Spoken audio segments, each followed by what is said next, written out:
성경 말씀 사도행전 13장 42절에서 52절, 사도행전 13장 42절에서 52절. 저희가 나갈새 사람들이 청하되 다음 안식일에도 이 말씀을 하라 하더라. 폐회한 후에 유대인과 유대교에 입교한 경건한 사람들이 많이 바울과 바나바를 쫓으니 두 사도가 더불어 말하고 항상 하나님의 은혜 가운데 있으라 원하니라. 그 다음 안식일에는 온 성이 거의 다 하나님의 말씀을 듣고자 하여 모이니 유대인들이 그 무리를 보고 시기가 가득하여 바울의 말한 것을 변박하고 비방하거늘 바울과 바나바가 담대히 말하여 가로되 하나님의 말씀을 마땅히 먼저 너희에게 전할 것이리되 너희가 버리고 영생 얻음에 합당치 아닌 자로 자처하기로 우리가 이방인에게로 행하노라. 주께서 이같이 우리를 명하시되 내가 너를 이방인의 빚을 삼아 너로 땅끝까지 구원하게 하리라 하셨느니라 하니 이방인들이 듣고 기뻐하여 하나님의 말씀을 찬송하며 영생을 주시기로 작정한 자는 다 믿더라. 주의 말씀이 그 지방에 두루 퍼지니라. 이에 유대인들이 경건한 귀부인들과 그 성내 유력자들을 선동하여 바울과 바나바를 핍박케 하여 그 지경에서 쫓아내니 두 사람이 저희를 향하여 발에 티끌을 떨어버리고 이고니온으로 가거늘 제자들은 기쁨과 성령이 충만하니라. 아멘. 지난 시간에 보면 바울과 바나바가 구브로 섬에서 전도를 하고 이제 육지로 나옵니다. 비시디아 안디옥이라는 곳에 와서 회당에서 말씀할 기회가 주어져서 구약을 쭉 설명하면서 바로 다윗의 씨에서 메시아가 나온다. 근데 그 메시아가 바로 예수 그리스도다. 이렇게 얘기를 하죠. 바울의 그 전도함을 받고 이 사람들이 감동을 받기 시작하고 변화받기 시작합니다. 그래서 오늘 42절 첫 시간에 뭐라냐면 저희가 나갈새 사람들이 청하되 다음 안식일에도 다른 말을 하라는 게 아니에요. 이 말씀을 또 하라는 거예요. 이게 복음입니다. 이 그리스도의 복음은 어떤 지식이나 철학이 아닙니다. 그래서 진짜로 자기가 이 복음을 깨닫고 복음을 아는 사람들은 어떤 희생도 희생이라고 생각하지 않습니다. 물론 여러분들이 예수님을 믿으면서 작은 희생을 합니다. 뭐 시간적인 희생도 해야 되고 물질의 희생도 하게 되죠. 근데 이제 목회자들은 자기의 일생을 헌신하게 됩니다. 왜냐하면 그 복음을 깨달았고 하나님의 마음을 이해하다 보니까 자기의 삶의 진로를 바꾸는 거예요. 복음은 그런 겁니다. 한 영혼이 주님 앞에 돌아오는 그 모습을 보고 한 영혼이 변하는 걸 보면은 보람을 느끼는 거예요. 아, 진짜 내가 목회하길 잘했구나. 너무나 감사한 거예요. 우리 지난 12월 달에 세 분이 침례를 받았습니다. 예수님을 새로 영접하고 침례를 받았죠. 근데 그분들의 그 변화되는 모습을 보면 이게 목회의 보람을 느끼는 거예요. 우리 교회는 매년 2명 아니면 3명 이렇게 매년 우리 침례를 받습니다. 그만큼 새로운 영혼들이 들어온다는 거죠. 이게 난 진정한 교회의 모습이고, 지금 예수님을 믿은 지 얼마 안 되신 분이 성경 공부 숙제를 집에서 하면서 숙제 거기 끝나기 전까지는 밥을 안 먹는데, 여러분 이런 변화가 이게 얼마나 놀라운 겁니까? 이게 하나님의 능력이에요. 복음의 능력이에요. 그거 누가 시켜보세요. 하겠나? 근데 성경 공부 끝날 때까지는 밥도 안 먹어. 이런 변화를 우리가 들으면요, 목회할 맛이 나는 거예요. 이게 그리스도의 복음이에요. 그래서 목사님들이 자기의 전생애를 헌신하는 겁니다. 근데 바로 사도행전을 보면 바울이 그랬어요. 바울이 자기의 일생을 가정도 안 갖고 결혼도 안 하면서 하나님의 이 나라를 위해서, 이 그리스도의 복음을 위해서 자기를 희생했습니다. 그것이 사도행전이에요. 사도 바울이 바로 얘기한 건 뭡니까? 메시아는 곧 예수 그리스도라고 설명한 거 그것뿐이에요. 그런데 그 얘기를 듣고 42절에 보니까 저희가 나갈새 사람들이 청하되 다음 안식일에도 이 말씀을 하라. 얼마나 이 말씀의 은혜를 받았으면. 그렇다고 이 유대인들이 그 말씀을 모릅니까? 사도 바울이 구약을 쫙 얘기하면서 다윗을 얘기하고 다윗의 씨에서 메시아가 나오는데 그 메시아가 바로 너희들이 십자가에서 죽였지만 하나님께서 다시 살리시고 부활하셨다는 그 내용이에요. 이 사람들이 모르는 내용이 아니라 다 아는 내용이에요. 그런데 바울이 이 설교를 할 때 그들이 감동을 받기 시작하고 진짜 하나님이 역사하기 시작했던 거죠. 그러니까 이 사람들은 뭐예요? 다음 주일에도 이 말씀을 또 해달라는 거예요. 더 듣고 싶다는 거예요. 이 복음이란 건 그런 겁니다. 한 번 듣고 이제 다 알아. 이게 아니에요. 들으면 들을수록 새로 감동이 있고 감격이 있고 은혜가 있는 겁니다. 제가 우리 교회에서는 별로 그런 소리 못 듣지만은 어쩌다가 기회가 있어서 다른 교회 가서 설교하고 나면 성도님들이 목사님 오늘 은혜 많이 받았습니다. 이 소리를 많은 사람들이 해요. 물론 그게 인사죠. 진짜 은혜 받는 사람도 있을 수 있고. 근데 여러분들은 전혀 그게 없더라고요. 그렇다고 제가 오늘 말씀에 은혜 받았습니다. 그 얘기 해달라는 얘기는 아니에요. 그런데 이 사람들은 인사치레로 한 게 아니라는 겁니다. 진짜로 은혜 받은 거예요. 진짜 감동이 있었던 거예요. 그러면 또 만나고 싶고 또 듣고 싶고. 그러니까 이 사람들이 43절에 보니까 폐회한 후에 유대인과 유대교에 입교한 경건한 사람들이 많이 바울과 바나바를 쫓으니. 왜 쫓아갑니까? 이게 무슨 뜻입니까? 좋았다는 거예요. 한마디라도 뭔가 더 듣고 싶다는 거예요. 그렇지 않으면 왜 쫓아갑니까? 다음 주에도 이 말씀을 해주는데 그래도 그들이 바울과 바나바가 이제 예배가 끝나고 이제 가는데 뒤쫓아가는 거예요. 너무 좋았어. 뭔가 좀 더 듣고 싶어. 아무 얘기나 좀 더 듣고 싶은 거, 한마디라도 더 듣고 싶은 거죠. 이게 복음입니다. 그런데 이 사람들한테 뭐라고 그러냐면 43절에 폐회한 유대인과 유대교에 입교한 경건한 사람들이 많이 바울과 바나바를 쫓으니 두 사도가 더불어 말하고 뭐라고 그들한테 자꾸 쫓아오니까 항상 하나님의 은혜 가운데 있으리라 하고 권면을 합니다. 예배가 끝났는데도, 설교가 끝났는데도 그 사람들은 바울과 바나바 주의를 떠나질 못하고 있습니다. 너무 좋은 거예요. 이게 복음입니다. 복음은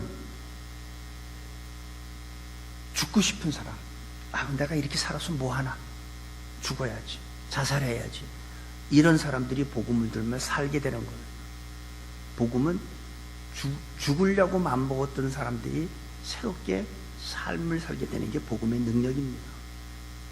그래서 로마서 1장 16절이잖아요. 이 복음은 모든 믿는 자에게 하나님의 능력이 된다고 했어요. 하나님의 능력이에요. 죽고 싶은 사람이 살고 싶은 거예요. 뿐만 아니라 하나님과의 관계가 새롭게 만들어지는 거예요. 이 복음이라는 것은. 내가 전에 이렇게 신앙생활 했는데 이 진짜 복음을 듣고 보니까 나하고 하나님의 관계가 새롭게 바꿔져요. 이게 복음입니다. 그래서 복음은 어떤 지식이나 철학이 아니에요. 많은 사람들이 철학적으로 깨닫고 자꾸 지식으로 하는데, 여러분, 지식으로 예수 믿는 사람들 변화됩니까? 어저께나 오늘이나 똑같잖아요. 10년 전이나 지금이나 뭐가 다릅니까? 지식으로 믿는 사람들은 지식으로 듣기 때문에 거기에 은혜가 없어요. 거기에 감격이 없어요. 감동이 없어요. 진짜 예수님을 만난 사람들은 감격이 있고 감동이 있고 자기의 생명도 조금도 아깝게 생각하지 않기 때문에 선교사라고 하고 순교하는 거 아닙니까? 근데 지식으로 믿는 사람들은요, 알아. 나 저거 다 알아. 목사님 설교하는 거 나 저거 다 알아. 주일학교 때부터 배워서 난 다 알아. 그런 사람들은 감격이 없어요. 정말 살아계신 예수님을 만나고 복음을 만나면 우리를 변화시킵니다. 지난번에 구부로섬에서 육지로 와가지고 바울이 비시디아 안디옥에서 지금 설교한 내용인데, 바울이 거기서 무슨 기적을 해놨나요? 병자를 고쳤습니까? 아무것도 안 했어요. 그저 예수 그리스도가 메시아라는 복음밖에 다른 거 한 거 없습니다. 기적을 행한 적도 없어요. 여러분, 기적은 복음이 아닙니다. 기적은 우리를 구원시키지 못합니다. 기적은 다만 복음을 전하기 위한 도구일 뿐이라는 거죠. 기적을 행해서 장님이 눈을 뜨고 말 못하는 자가 입이 열리고 그런 안진뱅이가 일어나고, 이런 기적을 보면서 하나님의 살아계시는 것을 보여주고 그 다음에 전하는 게 뭐예요? 그리스도의 복음이죠. 예수님이죠. 그래서 진정한 복음은 예수 그리스도지 기적이 아니라는 거예요. 기적은 복음을 전하기 위한 하나의 도구예요. 이들이 왜 바울과 바나바를 쫓아가고 다음 주에 왜 또 만나려고 할까요? 바울과 바나바가 유명해서? 아니요. 바울과 바나바를 보려는 게 아니라 그들이 전한 메시지가 너무나 듣고 싶은 거예요. 여러분 착각하지 마세요. 저보고 다음 주에 와서 설교해 주세요 그러면 저를 보려고 그러는 게 아니에요. 내가 잘나서 나를 보려는 게 아니라, 바울이 잘나서 그 사람들이 보려는 게 아니라, 바울이 전한 그 복음 메시지가 너무나 좋으니까, 너무나 감격을 받았으니까 또 듣고 싶은 거예요. 목사님들 착각하면 안 돼. 나보고 다음 주에 또 오래. 여러분, 나 부른 게 아니에요. 이 복음의 메시지, 하나님의 말씀을 듣고 싶어서 그런 거죠. 45절에서 46절을 보니까 유대인들이 그 무리를 보고 시기가 가득하여 바울의 말한 것을 변박하고 비방하거늘 바울과 바나바가 담대히 말하여 가로되 하나님의 말씀을 마땅히 먼저 너희에게 전할 것이로되 너희가 버리고 영생 얻음에 합당치 않은 자로 자초하기로 우리가 이방인에게로 향하노라. 자, 지금 이제 이 복음을 듣고 그걸 복음을 받아들이고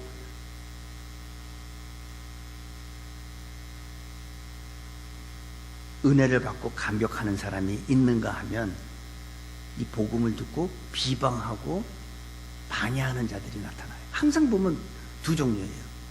여기 보니까 그 성 사람들이 거의 다, 보세요. 44절 보세요. 그 다음 안식일에는 온 성이 거의 다 하나님의 말씀을 듣고자 하여 모이니, 그 다음 주에는 얼마나 그 성 사람 거의 다 온 거예요. 어떻게 그 성 사람들이 다 왔을 거예요? 그날 바울의 이 그리스도의 복음의 메시지를 들은 사람들이 가서 얘기했겠죠. 야야, 내가 지금까지 회당에서 많은 얘기 들어봤는데 나 이런 말씀 나 처음이야.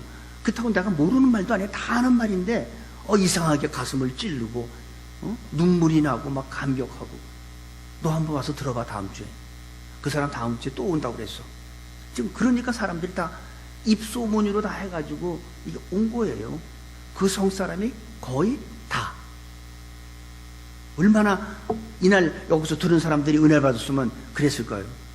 우리 교회도 그랬으면 좋겠어. 여러분들이 가서 막 이 주위에 막 얘기해가지고 다음 주에 여기 다 앉는 것뿐만 아니라 소속 거의 다 이 지역 사람들이 와서 듣게 되기를 바랍니다.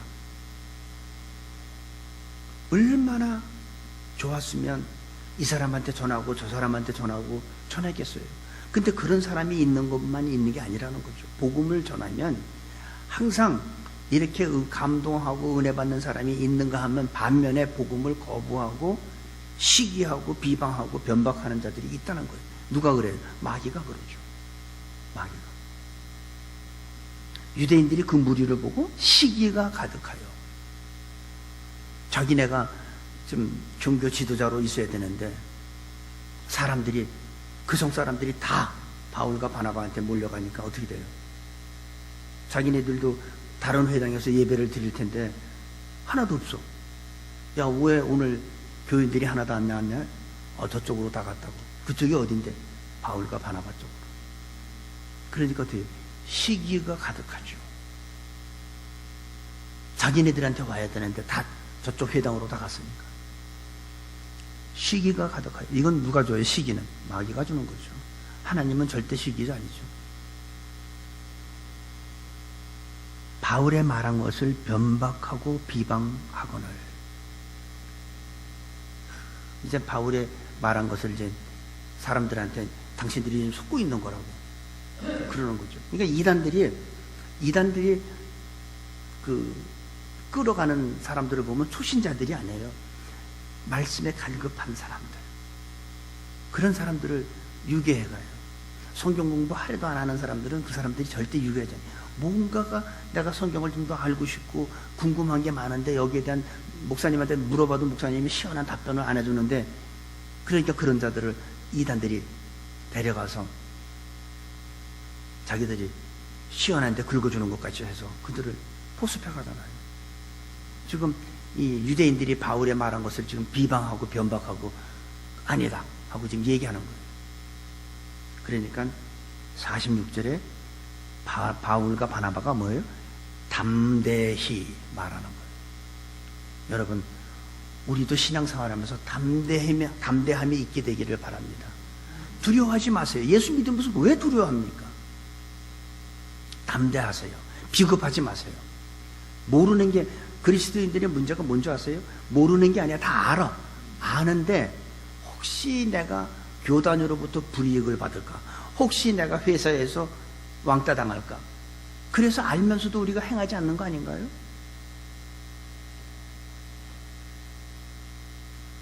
담대하시길 바랍니다. 어떠한 상황이 와도 담대해야 돼요. 우리는 비겁하지 마세요.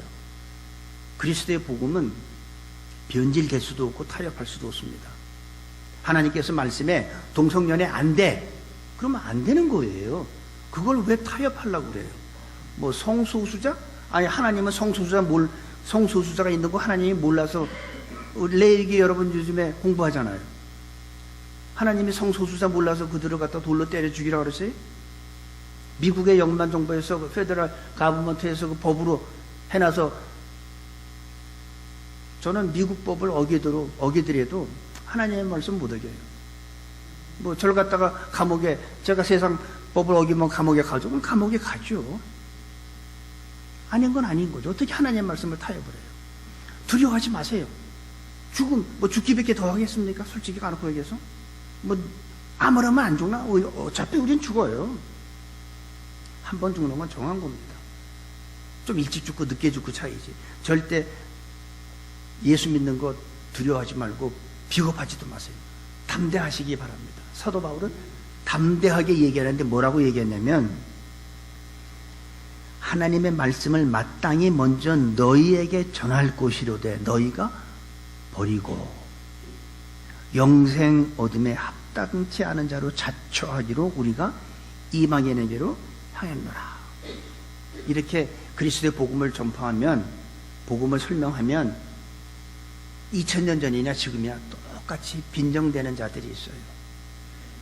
깐죽깐죽대면서 예수 봤어? 눈썹이 무슨 색깔이야?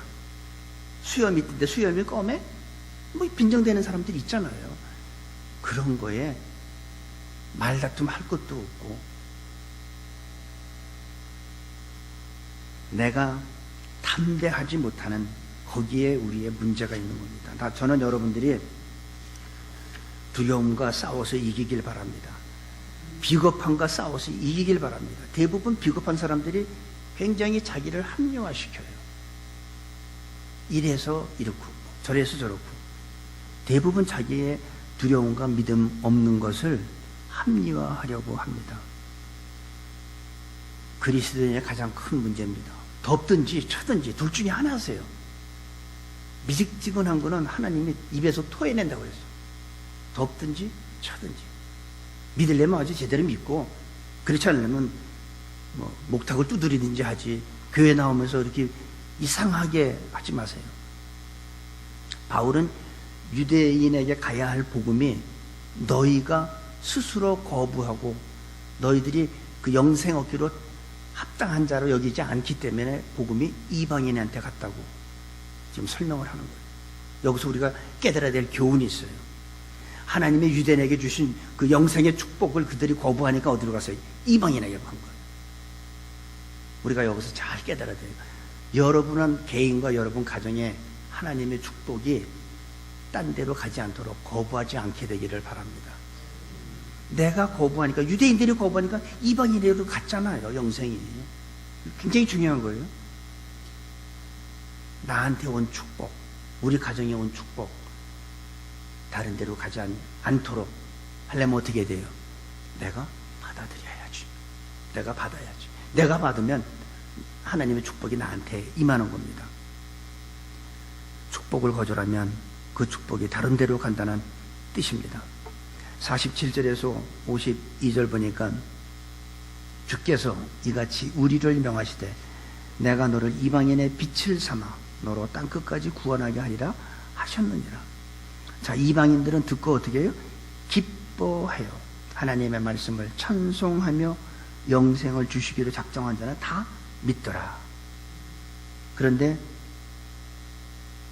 반대로 50절에 보니까 이에 유대인들이 경건한 귀부인들과 그 성내 유력자들을 선동하여 바울과 바나바를 핍박케 하여 그 지경에서 쫓아내리라.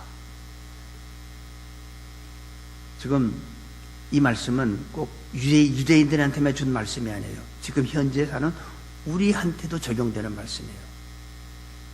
하나님은 이 빛을, 이방인의 빛을 삼으러, 내가 너를 이방인의 빛을 삼아서 땅끝까지 복음 전하는 데 목적이 있었던 거예요. 근데 그들이 이방인을 어떻게 했어요? 개처럼 취급했죠. 그 사람들은 이방인의 빛이 돼서 복음을 전해야 되는데도 불구하고 유대인들은 이방인들을 무시했어요. 개 취급했어요.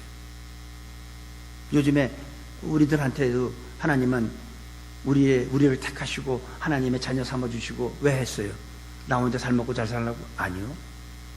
우리 애한테도 동일하게 이방인의 빛을 삼아서 복음 전하라는 거예요. 예수님 모르는 자들한테 예수 전하라는 거예요. 그래서 우리한테 뭘 줬습니까? 지혜 주시고 지식 주시고 시간도 주시고 물질도 주시고 사업체도 주셨잖아요. 근데 어떤 사람들은 자기만 혼자 잘 먹고 잘 살라고 그러는데 아닙니다.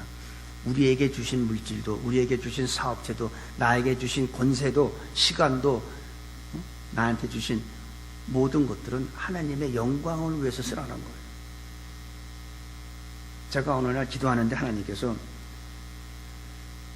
11조를 제가 드리고 나머지를 제가 이제 TV도 살 수 있잖아요. 어느 날 저한테 하나님이 제 마음에 그런 걸 주시는 거예요.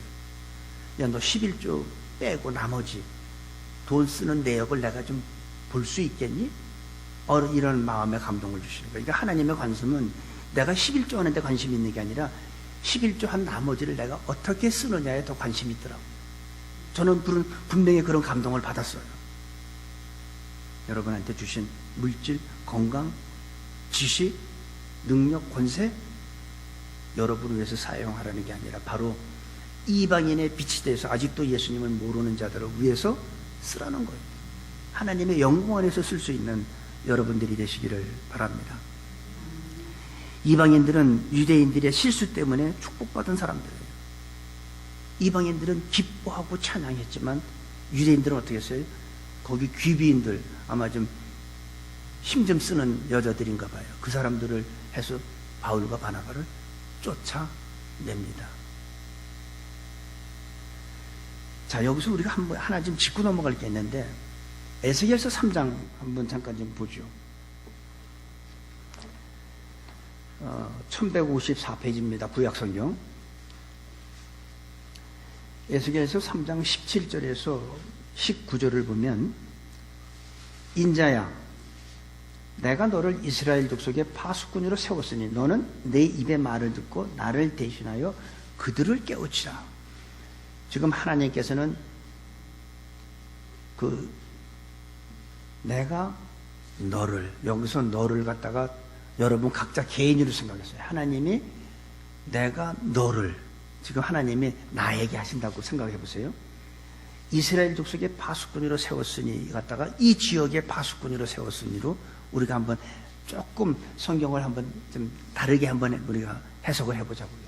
내가 너로 이 지역의 파수꾼으로 세웠으니 너는 내 입의 말을 듣고 나를 대신하여 그들을 깨우치라. 지금 그렇게 우리가 들으면 되겠어요. 가령 내가 악인에게 말하기를 너는 꼭 죽으리라 할 때 네가 깨우치지 아니하거나 말로 악인에게 일러서 그 악한 길을 떠나 생명을 구원케 하지 아니하면 그 악인은 그 죄악장에서 죽으려니와 내가 그 핏값을 누구한테 찾아요? 네 손에서 찾을 것이고, 네가 악인을 깨우치되 그가 그 악한 마음과 악한 행에서 돌이키지 아니하면 그는 그 죄악 중에서 죽으려니와 너는 네 생명을 보존하리라. 복음을 전하라는 거예요? 전하지 말라는 거예요? 만약에 내가 전하지 않아서 그 사람이 죽으면 그 값을 누구한테 찾겠다는 거예요? 나한테 찾겠다는 거죠. 근데 내가 복음을 전했는데도 그 사람이 안 받아. 그러면 그 사람은 지옥 가지만 너는 괜찮다는 거예요. 복음을 전했으니까. 그 말씀이 여기 51절 보세요. 두 사람이 저희를 향하여 발에 티끌을 떨어버리고 이고니오로 가거늘. 이 티끌을 떨어. 예수님도 마태복음 그 여기 10장 14절에 보면 어느 성이든지 어느 가정에 가서 너희가 복음을 전하는데 그들이 받지 않거든 나와서 발에서 먼지를 털어버려라. 니네 책임이 아니라는 거예요. 여기서 똑같아요. 이 바울과 바나바도 두 사람이 거기에서 나와서 어떻게 발에 티끌을 털어버리고 이고니온 다른 지역으로 갑니다. 이 사람들은 참 불쌍하죠. 여기서 마지막이라도 이 사람들이 떠나기 전에 예수님을 영접했으면 얼마나 좋았겠어요. 근데 두 사도는 발에 티끌을 털어버립니다. 그리고 제자들은 기쁨과 성령이 충만하더라. 자, 거기에서 이제 떠나면서 오히려 제자들은 기쁨과 성령이 충만해졌어요. 그 유대인들은 사람들을 동원해서 이 두 사도를 내쫓지만 오히려 이 제자들은 기쁨이 충만해요. 그리고 성령 충만해져. 이게 그리스도인의 삶이에요. 여러분 기쁨이 충만합니까? 충만해야 돼요. 어떨 때 보면 교회에 오신 분들 보면 이게 이렇게 주름이 딱 잡혀가지고 무슨 일인지 모르지만 있잖아요. 그리스도인들의 이 기본적인 삶은 기쁨이 있어야 돼요. 주위의 상황에 따라서 내가 오늘은 기쁘고 내일은 슬프면 안 된다는 거예요. 그리스도인은 무조건 기뻐해야 돼요. 성령 충만해야 돼요. 내가 잘 살아서 기쁜 게 아니에요. 그래서 그리스도인의 기준은 내가 기쁨이 있느냐 없느냐예요. 사업이 잘 되냐 안 되냐가 아니에요. 사업이 잘 되고 안 되는 거 그건 중요하지 않아요. 내가 기쁨이 있느냐 없느냐가 진정한 그리스도인이냐 아니냐.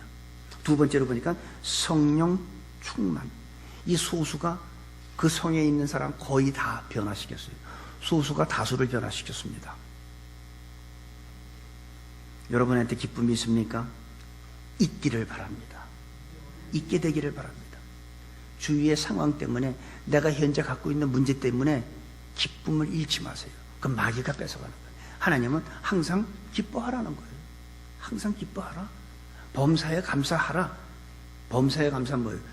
좋을 때만 감사하는 게 아니라 안 좋을 때도 감사하라는 거예요. 그러함에도 불구하고 감사하라는 거예요. 범사에 감사하라. 이는 그리스도 예수 안에서 너희를 향하신 하나님의 뜻이니라. 데살로니가전서 5장 17절에 있잖아요. 항상 기뻐하라. 쉬지 말고 기도하라. 범사에 감사하라. 이게 그리스도인의 삶이라는, 이게 하나님의 뜻이라는 거예요. 성령 충만해야 됩니다. 전도는 우리에게 기쁨과 성령 충만을 가져다 줍니다. 이런 하나님의 축복이 오늘 예배에 참석하신 여러분 모두에게 이 시간부터 영원히 함께하기를 간절히 축원합니다. 기도하겠습니다. 아버지 하나님, 이 시간에 기쁨과 성령 충만을 저희들에게 허락하여 주시옵소서. 현실이 고달프고 여러 가지 문제가 있다 할지라도 기쁨이 넘치고 성령 충만함으로 가는 곳마다, 우리의 발걸음이 가는 곳마다 예수님의 증인이 되게 하시고 하나님의 기적을 보여줄 수 있는 사람들로 축복하여 주옵소서. 감사하며 예수님의 이름으로 기도합니다. 아멘.